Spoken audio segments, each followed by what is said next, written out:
வணக்கம், நான் ரோஜா பேசுகிறேன். எல்லாரும் எப்படி இருக்கீங்க? நல்லா இருக்கீங்களா? நம்ம சேனல் ரோஜாஸ் கேலரியில் 1500 சப்ஸ்கிரைபர் ரீச் பண்ணியிருக்கோம். ரொம்ப நன்றி. தொடர்ந்து ஆதரவு கொடுங்க. இனிமேல் நம்ம சேனலில் புது புது வீடியோஸ் வரும், அதையும் பாருங்கள். இன்றைக்கி நம்ம சேனலில் கல்யாண வீட்டில் செய்கிற மட்டன் பிரியாணி விறகுடுப்பில் செய்கிறேன், பார்க்கலாம் வாங்க. மட்டன் பிரியாணி செய்ய எல்லா ஜாமானையும் எடுத்து வச்சுருக்கேன். அதை ஒன்று ஒன்று ஆர்டர் பிரகாரம் சொல்கிறேன், பார்க்கலாம் வாங்க.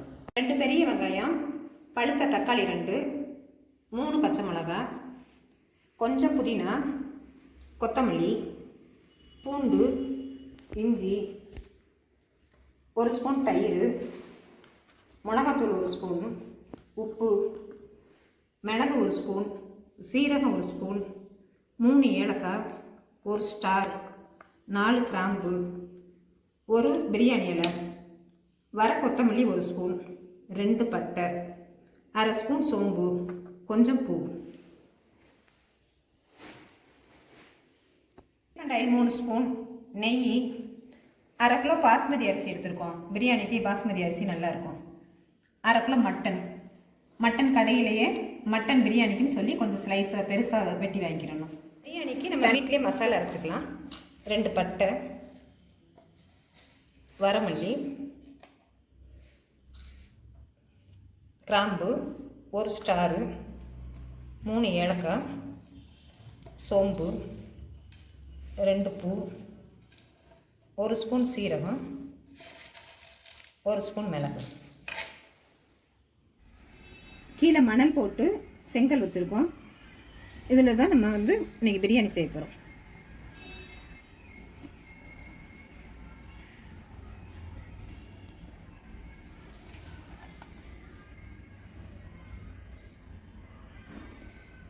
பிரியாணி விறகடுப்பில் செஞ்சால் நல்லா டேஸ்ட்டாக இருக்கும். அதனால தான் இன்றைக்கி விறகடுப்பில் செய்கிறேன், பார்க்கலாம்.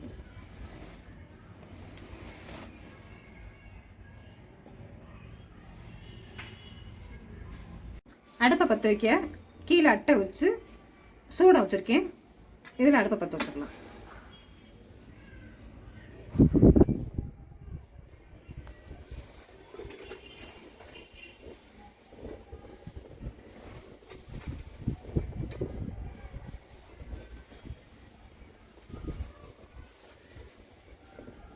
வறுத்துக்கலாம்.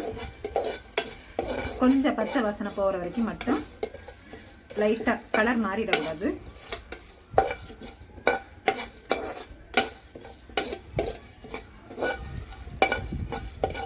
நெய் ஊற்றிக்கலாம். ரீஃபைண்ட் ஆயில் கொஞ்சம்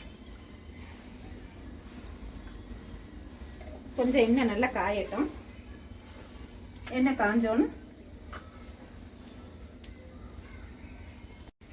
எண்ணெய் காஞ்சிருச்சு, வெங்காயம் போட்டுக்கலாம். கொஞ்சம் நல்ல வெங்காயம் பொன்னிறமாக வதங்கட்டும். பிரியாணிக்கு நல்லா வதங்கினா தான். இப்போ வெங்காயம் நல்லா வதங்கிருச்சு. இஞ்சி பூண்டு சேர்த்துக்கலாம். இஞ்சி பூண்டையும் நல்ல வெங்காயத்தோட பச்சை வாசனை போக நல்லா வதக்கணும். இந்த இஞ்சி பூண்டு போட்டோன்னே எல்லாருக்குமே சட்டி பிடிச்சிரும். அதுக்கு உப்பை போட்டுருங்க. உப்பை போட்டுட்டோம்னா இஞ்சி பூண்டு சட்டியில் அடிப்பிடிக்காது.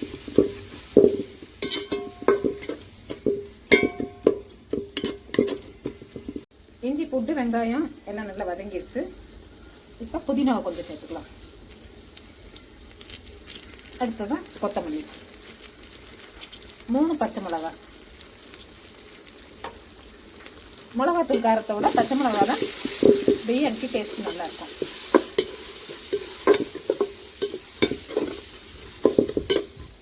பூண்டு, கொத்தமல்லி, புதினா எல்லாம் நல்லா வதங்கிடுச்சு வெங்காயத்தோடு சேர்ந்து. இப்போ மிளகாத்தூள் சேர்த்துக்கலாம். மிளகாத்தூள் சேர்த்தோம்னா நல்ல ரெட் கலராக நல்ல சகப்பாக எண்ணெய் பிரிஞ்சு வரும். நான் இன்னைக்கு காஷ்மீர் மிளகாத்தூள் சேர்த்துருக்கேன். காரம் கம்மியாக தான் இருக்கும். உங்களுக்கு உரப்பு கூட வேணும்னா நீங்கள் கொஞ்சம் மிளகாத்தூள் கூட சேர்த்துக்கலாம். நல்ல மிளகாத்தூள் எண்ணெய் பிரிஞ்சு வந்துருச்சு. அதில் தக்காளி சேர்த்துக்கலாம்.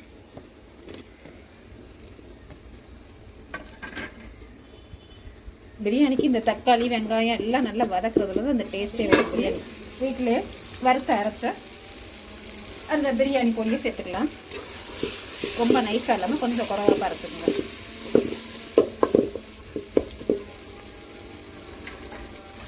அடுத்ததாக மட்டனை கழுவி நல்லா சுத்தம் பண்ணி வச்சுருக்கேன். இதையும் சேர்த்துக்கலாம். மட்டன்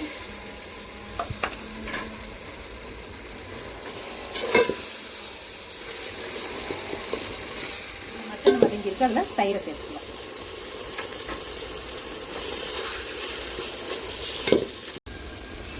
நல்ல எண்ணெய் பிரிஞ்சு வந்திருக்கு. மட்டன் நல்லா வெந்திருக்கு.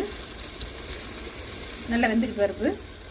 இதில் நல்லா வதக்கி விட்டு தண்ணி சேர்த்துக்கலாம். நான் இன்றைக்கி பாஸ்மதி அரிசி சேர்க்குறேன். பாஸ்மதிக்கு ஒரு டம்ளர் பாஸ்மதி அரிசிக்கு 1.5 டம்ளர் தண்ணி. 1 டம்ளர் பாஸ்மதி அரிசிக்கு 1.5 டம்ளர் தண்ணி. அந்த மட்டன் வேக வைக்க 1 டம்ளர் தண்ணி சேர்த்துக்கலாம். அளந்து தண்ணியை எடுத்து வச்சுக்கணும். தண்ணியை நல்லா மட்டன் கொதி வந்திருக்கு. இதை 3/4 பதத்துக்கு நம்ம வேக வச்சு எடுத்துக்கணும். 3/4 பதம் வேந்த பிறகு தான் நம்ம அரிசி போய் சேர்த்துக்கணும். முழு பதம் வேக விட்டுறக்கூடாது, ஏன்னா அப்புறம் குழஞ்சிடும்.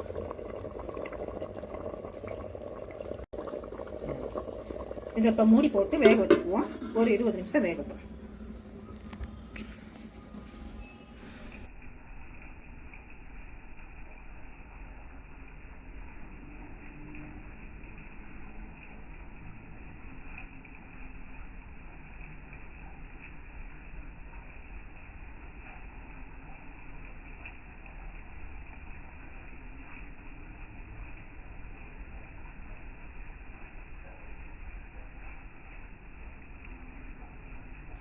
நல்ல மட்டன் வந்துடுது.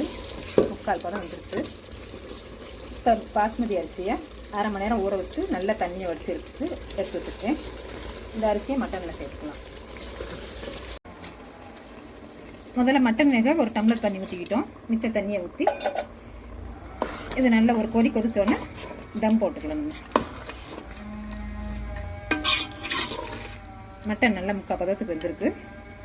இப்போ ஒரு நல்லா லைட்டாக கொதிச்சோன்னே ஒரு 20 நிமிஷம் தம் போட்டுக்குவோம். இந்த அடுப்பில் இருக்க நெருப்பு எடுத்து வச்சே நம்ம தம் போட்டுக்கலாம். மட்டனும் அரிசியும் ஊறுற அளவுக்கு மட்டும்தான், மூழ்கிற அளவுக்கு மட்டும்தான் தண்ணி வைக்கணும். இப்போ நம்ம உப்பு இருக்கான்னு பார்த்துக்கலாம்.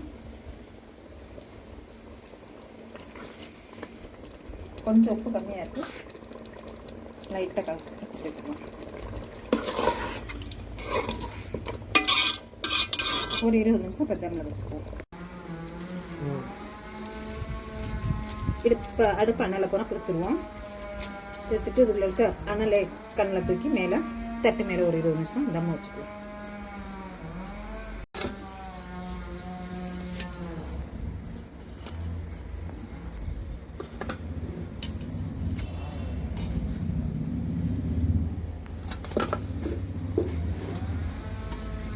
ஃபுல்லாக அடுப்பில் இருக்க அனலை பூரா நல்ல கனலை பூரா எடுத்து தம்முக்கு எடுத்து வச்சுக்கணும்.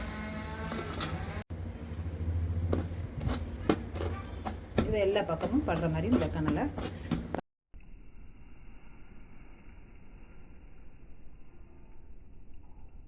இப்போ 20 நிமிஷம் ஆயிடுச்சு.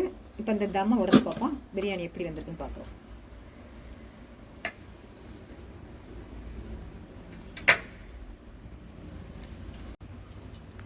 இப்போ மெதுவாக கரண்டியில் சைடில் மட்டும் அரிசி உடையாமல் எடுக்கணும்.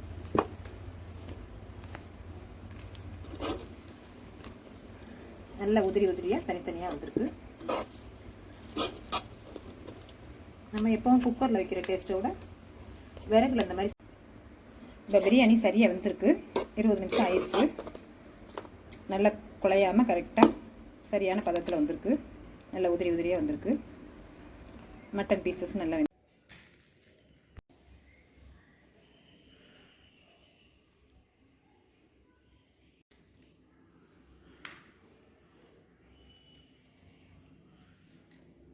நல்ல கல்யாண வீட்டு ஸ்டைலில் மட்டன் பிரியாணி ரெடி ஆயிடுச்சு.